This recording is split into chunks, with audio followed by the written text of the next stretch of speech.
পানি দিছে, কুরবানির সময় মাংস খাইতে দিছে, ইফতারের সময় দিছে, তো ঘুষ। এগুলো কিন্তু কোনোদিন ঘুষ না, এগুলো আমরা শো অফ করতেছি না। আপনারা কিন্তু করতে পারেন, আমাদের দেখাতে পারেন, আমরা কিন্তু এগুলো কোনো ঘুষের মধ্যে পড়তেছি না, কিন্তু আমরা কিন্তু ঘুষ না, এগুলো ঘুষ ছাড়া কিন্তু আমরা করতেছি। আপনারাও দেখেন, আপনারাও করেন, সব আপনারাও করেন, সমস্যা নেই তো, করান, আমরা আছি, দেখবো, সমস্যা নাই। আপনারা এগুলো করেন, যদি ভোট যদি জিততে চান, আপনারা যদি মন জয় করতে চান করেন, সমস্যা নেই আমার। আচ্ছা, বিএনপি নিয়ে যে পাপিয়া যে কথাটা বলেছে যে বাংলাদেশ ইসলামী ছাত্র শিবির যে ডাকসুতে, রাকসুতে, চোখসুতে এবং যোগসুতে, মানে যে 4-5টা বিশ্ববিদ্যালয়ে যে পরিমাণ যে আমাদের ছাত্র ভাইরা যেভাবে আমরা চ্যাম্পিয়ন হয়েছি ছাত্র দলেরকে হারানোর পরে, আপনি পাপিয়া বলেছিল যে আমরা হচ্ছে ফিল্টার দিয়েছি, এসি দিয়েছি, ফ্রিজ দিয়েছি, নানান আর আদার অনেক কিছু দিয়েছি। এটা আসলে প্রয়োজনীয়, নিত্য প্রয়োজনীয় দরকার।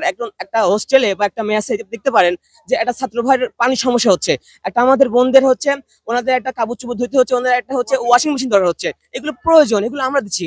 আপনাদেরকে বলতে চাচ্ছি, ছাত্র দলের ভাইরা, আপনারাও দিন, দেখতে পারেন। আমাদের আমাদের রাজনীতি, আমাদের কাজকর্ম, আমরা কিন্তু বই সবসময় আমরা বইয়ের উপর থাকি, পড়াশোনার উপর থাকি। আমরা কিন্তু আল্লাহকে ভয় করি। আমরা কাউকে মনে করেন যে ট্যাকেল দেওয়ার জন্য এগুলো করতেছি না।